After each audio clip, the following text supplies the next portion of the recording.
What's going on, guys? Unknown Player here, and today we'll be looking at all of my Warlock and Titans total Iron Banner loot from hitting the max rank, also their 4 bounty packages, opening those up, and of course the post-game loot drops. I already did a video looking at my Hunters total loot from hitting the max rank, so if you want to see that, I'll link the video in the description, but this video is going to be my alt characters, which are my Titan and my Warlock.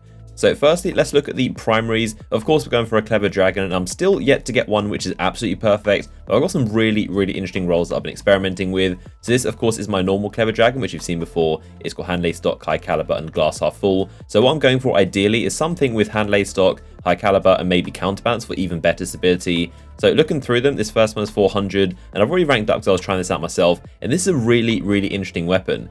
So it's got brace frame and not hand lay stock, so this is actually going to take away the magazine size but keep the range, and also has high caliber round, which is good, and also glass half full. So this is really interesting because brace frame, of course, takes away the magazine size and makes it really small of 24, but that means I'm going to reach the half of my magazine, the bottom half, a lot quicker, meaning glass half full is going to activate quicker, essentially meaning my bullets are doing a lot more damage. So this is a really interesting build. I did play quite a few games using this weapon, and essentially it does do a lot more damage, and of course the range isn't being reduced at all because I haven't got hand lay stock on it. So this has basically got a lot of range, a lot of damage because glass half full is basically always activating.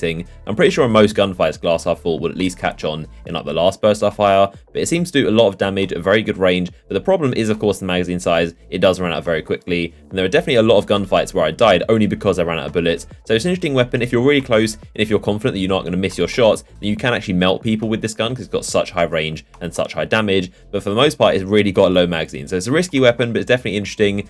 Now moving on to the next one, this is also 400. This one came with Send It for increased range, brace frame, which is good, armor piercing rounds, feather mag, also hidden hand, and unflinching. So nothing too great. It hasn't really got any perks I'm very fond of. Again, it's got the lower magazine size. It also doesn't have high caliber. It's only got armor piercing, which is okay. It's got a bit more range, but obviously it doesn't do that flinch that high caliber does. And the last perks I'm not really too fond of, hidden hand. It may be okay. I'm not sure whether you guys like it, but me personally, I'd probably go for something like counterbalance. There you go. That is my second roll.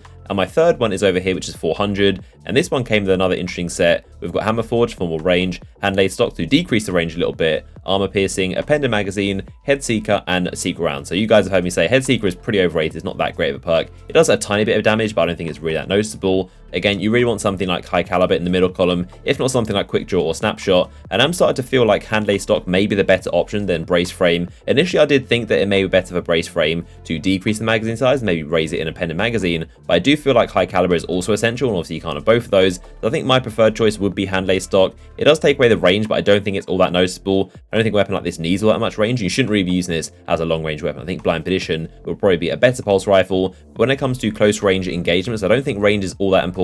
It's not like hand cannons where it's the most important thing. And of course, high caliber does actually increase the range a little bit. So that's definitely my preferred loadout for the clever dragon. And if I don't get a perfect roll, I'm probably going to buy the one from the vendor. Now looking at another weapon I got from a package, this is a 400 unbent tree, being the auto rifle of course. This is the Doctrine archetype, so it needs a lot of stability, pretty much in anywhere it can get. This one came with Hammer Forge, hand lay stock for a good bit of stability, but loses a lot of range. We've also got quick draw, feather mag, rangefinder, and also hip fire. So nothing too great. Again, you want something like counterbalance and also brace frames to kind of reduce the recoil a little bit. But there you go, that is the auto rifle. Now looking at my special weapons, I picked up these two from weapon packages. The first one being the sidearm, the blinding blaze. Nothing really too special about this, doesn't have high caliber, so I don't really use sidearms anyway. So nothing really too great about this. Definitely going to get infused in something, seeing as it's 400. The next one is the fusion rifle, the branded Lord. Haven't heard much about this weapon. I'm not sure if it's as good as the Saladin's Vigil, which is the Archon's Forge fusion. That thing is basically the best fusion in the game. It's incredible. I'm not sure if this thing is good. It seems to have a higher fire rate and also lower impact. I'm not sure if that's ideal or not, but there you go. That is the fusion rifle I picked up. It's got small bore, injection mold, quick draw, enhanced battery, performance bonus, and rangefinder. Now looking into the heavy weapons, I picked up a few of them. The first one being from a weapon package, the Titanium Orchid. This one didn't come with anything fantastic. We've got heavy payload, perfect balance, lightweight, flared magwell, tracking, and also cluster bombs. Now, in terms of the machine gun, I did get one of them to drop for me finally, the one and only machine gun that's dropped in my entire Iron Banner, and this sit right here, dropping at 400. The perks on this are small bore, reinforced barrel, speed reload, extended mags, spray and play, and life support. Pretty awful perks if you ask me. So I actually went ahead and bought the one from the vendor, which is literally a god roll. This is a perfect set of perks right here. Hand lay stock for a massive amount of stability, or brace frame if you want to preserve the range. Also, it's got speed reload or extended mags to make the magazine a lot bigger, and also counterbalance at the end. So this thing is a perfect roll, and it seems even got aggressive ballistic, so definitely pick this thing up if you're looking for a solid machine gun for PvE or Crucible. It's pretty much like the Quillam's Terminus of Year 3. This thing's going to be very reliable.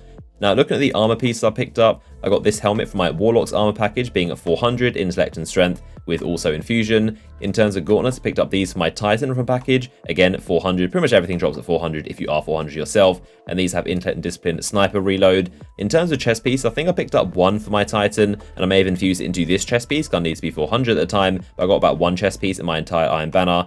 In terms of boots, I picked up two more of them, being at 400 after game drops. We've got intellect and discipline, fusion and machine gun, and also capture king. And the second set is intellect and discipline, sniper and rocket, and capture king again. I'm not really too fond of the look of these, so probably not going to use these ever. In terms of class items, I picked up two of them for the Titan and the Warlock. Not really too fond of either of these, but there you go, both 400 once again. And finally, an artifact, I picked up one of them, being Brettamart's Pledge, again at 400. So there you go, that is all of my Iron Banner loot for both of my Warlock and Titan, which I put in this one character. Basically a ton of 400 infusion fuel, definitely very happy with how it's gone down. Comment down below what stuff you've picked up and if you're happy with the Iron Banner loot. The one thing I was really hoping for was the Scout Rifle, the Distant Star, but I didn't manage to get any of them, so next month hopefully they'll either sell it or I'll get one from package. That's basically the only weapon I'm looking for from Iron Banner as of right now, but I hope you guys enjoyed the video. Give it a like rating if you did, and I'll see you guys in the next one.